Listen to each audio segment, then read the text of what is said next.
ನಮಸ್ಕಾರ. ದ್ವಿತೀಯ PUC ಪೂರ್ವ ಸಿದ್ಧತಾ ಪರೀಕ್ಷೆ 2024-25 ವಿಷಯ ವ್ಯವಹಾರ ಅಧ್ಯಯನಕ್ಕೆ ಸಂಬಂಧಪಟ್ಟಿದೆ.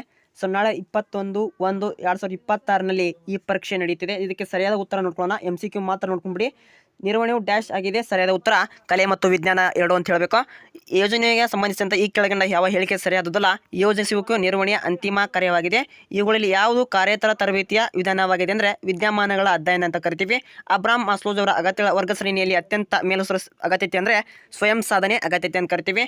ವಿಶ್ವ ಗ್ರಾಹಕರ ಹಕ್ಕುಗಳ ದಿನಾಚರಣೆಯನ್ನು ಆಚರಿಸಲ್ಪಡುವ ದಿನಾಂಕ ಅಂದರೆ ಮಾರ್ಚ್ 15. ಇನ್ನು ಖಾಲಿ ಬಿಟ್ಟಿರೋ ಸ್ಥಳ ನೋಡ್ಕೊಂತಾನ ಒಬ್ಬ ಅಧೀನ ಅಧಿಕಾರಿಯಿಂದ ಒಬ್ಬ ಡ್ಯಾಶ್ ಇಂದ ಮಾತ್ರ ಆದೇಶಗಳನ್ನು ಪಡೆಯುವಂತಿರಬೇಕು ಮತ್ತು ಅವನಿಗೆ ಜವಾಬ್ದಾರಿಯಾಗಿರಬೇಕು. ಸರಿಯಾದ ಉತ್ತರ ಅದಕ್ಕೆ ಮೇಲಾಧಿಕಾರಿಯಾಗಿರುತ್ತೆ. 7ನೇ ಪ್ರಶ್ನೆಯು ಡ್ಯಾಶ್ವು ನಿರೀಕ್ಷಿತ ಫಲಿತಾಂಶವನ್ನು ಅಂಕಿ ಸಂಖ್ಯೆಗಳ ರೂಪದಲ್ಲಿ ವ್ಯಕ್ತಪಡಿಸುವ ಹೇಳಿಕೆಯಾಗಿದೆ. ಅದಕ್ಕೆ ಸರಿಯಾದ ಉತ್ತರ ಮುಂಗಡ ಪತ್ರ ಅಂತ ಕರಿತೀವಿ. ತನ್ನ ಅಧೀನರಿಗೆ ಆಜ್ಞೆಗಳನ್ನು ನೀಡುವ ವ್ಯಕ್ತಿಯೊಬ್ಬನ ಹಕ್ಕಿಗೆ ನಾವು ಅಧಿಕಾರ ಅಂತ ಕರಿತೀವಿ.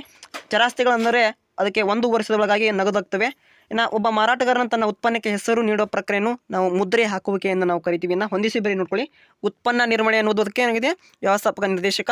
ಆರ್ಥಿಕ ಪರಿಸರ ಎನ್ನುವುದು ಒಂದು ವ್ಯವಹಾರ ಪರಿಸರ ಮೂಲಾಂಶ. ದ್ರಾಕ್ಷಿ ಬಳ್ಳಿ ಎಂಬುದು ಅನೌಪಚಾರಿಕ ಸಂವಹನ. ಸಾಲಪತ್ರಗಳು ಎಂಬುದು ಹಣಕಾಸಿನ ಮೂಲ. ಟೆಲಿವಿಷನ್ ಎಂಬುದು ದೀರ್ಘ ಬಳಕೆ ಉತ್ಪನ್ನಗಳಾಗಿರ್ತವೆ. ಇನ್ನು 1 ಅಂಕದ ಪ್ರಶ್ನೆ ನೋಡ್ಕೊಳ್ಳೋಣ. ವೈಜ್ಞಾನಿಕ ನಿರ್ವಹಣೆಯ ಪಿತಾಮಹ ಎಂದು ನಾವು ಯಾರು ಕರಿತೀವಿ ಅಂದರೆ FW ಟೇಲರ್ ಅಂತ ಕರಿತೀವಿ. ಅಥವಾ ಸಾಮಾನ್ಯ ಪಿತಾಮಹನ ನಾವು ಹೆನ್ರಿ ಫೈಲ್ ಅವರನ್ನು ಕರಿತೀವಿ. ಪ್ರತಿನಿಯೋಜನೆ ಯಾವುದಾದ್ರೂ ಒಂದು ಮೂಲಾಂಶವನ್ನು ತಿಳಿಸಿದರೆ ನಾಯಕತ್ವ ಪ್ರೇರೇಪಣೆ. ಹಾಗೆ ತರಬೇತಿ ಅಂದರೆ ಒಬ್ಬ ಸೂಕ್ತ ಅಭ್ಯರ್ಥಿಯನ್ನು ತರಬೇತಿ ಪಡೆದಂಥ ಜ್ಞಾನ ಮತ್ತು ಬುದ್ಧಿ ನೀಡುವ ಮೂಲಕ ಆತನಿಗೆ ಆಯ್ಕೆ ಮಾಡೋದಾಗಿದೆ ಅಂತ ಹೇಳಬೇಕು. ನಿಯಂತ್ರಿಸುವಿಕೆ ಶಿಷ್ಟದ ಅರ್ಥ ಏನು? ವಿತರಣಾ ಮಾರ್ಗದಲ್ಲಿನ ಯಾವ್ದಾದ್ರು ಒಬ್ಬ ಮಧ್ಯವರ್ತಿನ ಹೆಸರಿಸಿ ಅಂದರೆ ಉತ್ಪಾದನೆ ಚಿಲ್ಲರೆ ಅಂಗಡಿಗಳು ಅಂತ ಬರೆಯಬೇಕು. ಇನ್ನು 2 ಅಂಕದ ಪ್ರಶ್ನೆ ನೋಡ್ಕೊಳ್ಳಿ.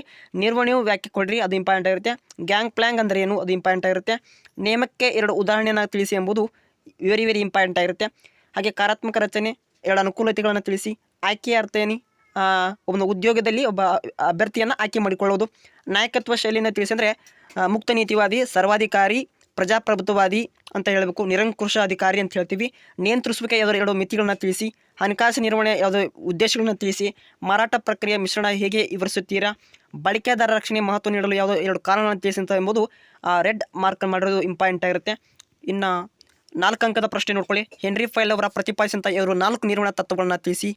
ಅದರ ಬದಲಿ FW ಟೇಲರ್ ಅವರ ಪ್ರತಿಪಾದಿಸಿದಂಥ ನಿರ್ವಹಣಾ ತತ್ವಗಳನ್ನು ವಿವರಿಸಿ ಇಂಪಾರ್ಟೆಂಟ್ ಆಗಿರುತ್ತೆ. ವ್ಯವಹಾರ ಪರಿಸರದ ಪ್ರಾಮುಖ್ಯತೆಯನ್ನು ಯಾವುದೋ 4 ಅಂಶಗಳ ಮೂಲಕ ವಿವರಿಸಿ ಅಂತ ಕೇಳ್ತಾನೆ. ಹಾಗೆ ನಿಮಗೆ ಈ ರೀತಿ ಪರಿಸರಗಳನ್ನು ಗುರುತಿಸುವ ಬಗ್ಗೆ ಕೇಳಿರ್ತಾನೆ. ಯೋಜಿಸುವಿಕೆ 4 ಮಿತಿಗಳನ್ನ ಕೇಳಬಹುದು ಅಥವಾ ಲಕ್ಷಣಗಳನ್ನು ಕೇಳಬಹುದು. ಉದ್ಯೋಗಿಗೆ ಆಯ್ಕೆಯಲ್ಲಿ ಬಳಸಲಾಗುವ ಯಾವುದಾದ್ರೂ 4 ವಿವಿಧ ಪರೀಕ್ಷೆಗಳನ್ನು ತಿಳಿಸಿ. ನಿಯಂತ್ರಿಸುವಿಕೆಯ ಪ್ರಕ್ರಿಯೆ ಒಳಗೊಂಡಿರುವ 4 ಹಂತಗಳನ್ನು ವಿವರಿಸಿ. ಹಾಗೆ ಜಾಹೀರಾತು ಮತ್ತು ವೈಯಕ್ತಿಕ ಮಾರಾಟದ ನಡುವಿನ ಯಾವುದೋ 4 ವ್ಯತ್ಯಾಸಗಳನ್ನು ತಿಳಿಸಿ ಎಂಬುದು ವೆರಿ ಇಂಪಾರ್ಟೆಂಟ್ ಆಗಿರುತ್ತೆ. ಬಳಕೆದಾರ 4 ಹಕ್ಕುಗಳನ್ನು ವಿವರಿಸಿ ಎಂಬುದು ಇಂಪಾರ್ಟೆಂಟ್ ಆಗಿರುತ್ತೆ. ಇವನ್ನ ಇಷ್ಟು ನೋಡ್ಕೋಬೇಕು. ಇನ್ನು ಮಾರಾಟ ಪ್ರಕ್ರಿಯೆ 8 ಕಾರ್ಯಗಳನ್ನು ವಿವರಿಸಿ. ನಿರ್ವಹಣೆಯ ಮೂಲ ಗುಣಲಕ್ಷಣಗಳನ್ನು ವಿವರಿಸಿ.